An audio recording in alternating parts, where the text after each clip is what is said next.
Now, Justice Minister Ronald Lamola has welcomed the decision by the United States government to blacklist the controversial Gupta brothers and their business associate Salim Essa. Lamola has called the move a collaborative effort in the fight against corruption. The US Treasury Department has imposed tough sanctions on the three Gupta brothers.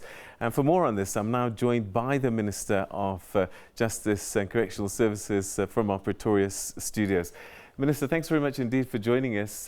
How did we get to this point that the US imposed these sanctions? Was there any help or request from South Africa?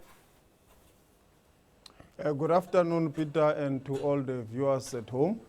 South Africa has indeed made a request to about 8 countries across the world related to the Gupta families. And it is in relation to mutual legal assistance that we have requested, and we have sent. That included the United States of America, Canada, Dubai, India, Switzerland, and I think it's Mauritius. So it's a request that we've made to all the countries where we need some help with regards to the investigations that are being done by various law enforcement agencies in the country. And it is at a level where it is a country-to-country issue, which therefore means it needs the Minister of Justice to interact with the different countries across the world. And we are at that stage where we want to see an expedition of the matter across the world, including in Dubai and India.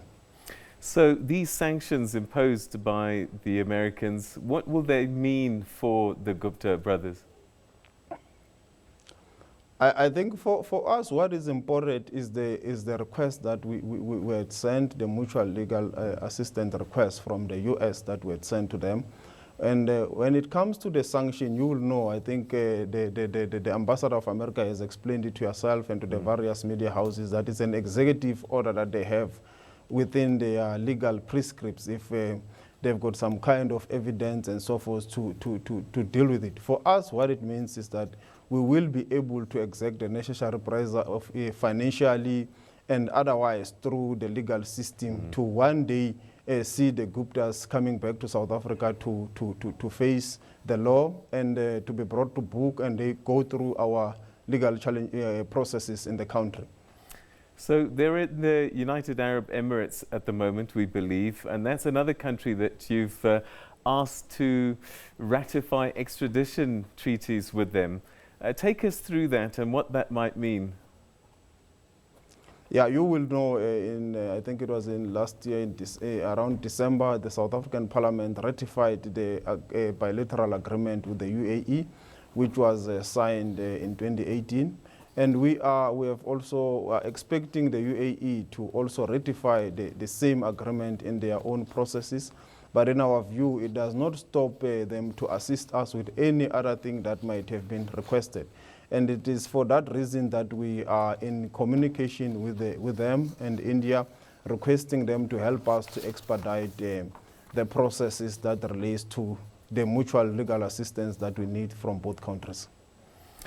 All right, so I just wonder how much communication has been taking place with authorities here, with legal representatives of the Gupta family. I mean, are they fugitives as far as you know? Now, obviously, there are certain things that they belong to the law enforcement agencies, the NPA, the Hawks, and so forth. What belongs to me is the issue of ensuring that the mutual legal assistance, which is requested by law enforcement agencies, is indeed executed. It does happen, and that is what I am doing, because then it relates to country. It's a political process.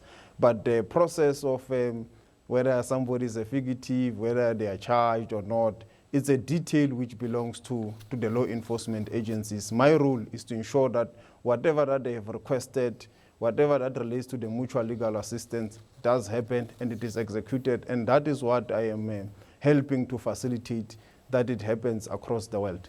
Well, the Guptas have said in the past that they fear coming back, not because of anything other than the justice system and the police law enforcement system is politically charged, and that they wouldn't get a fair day. What are your thoughts on that?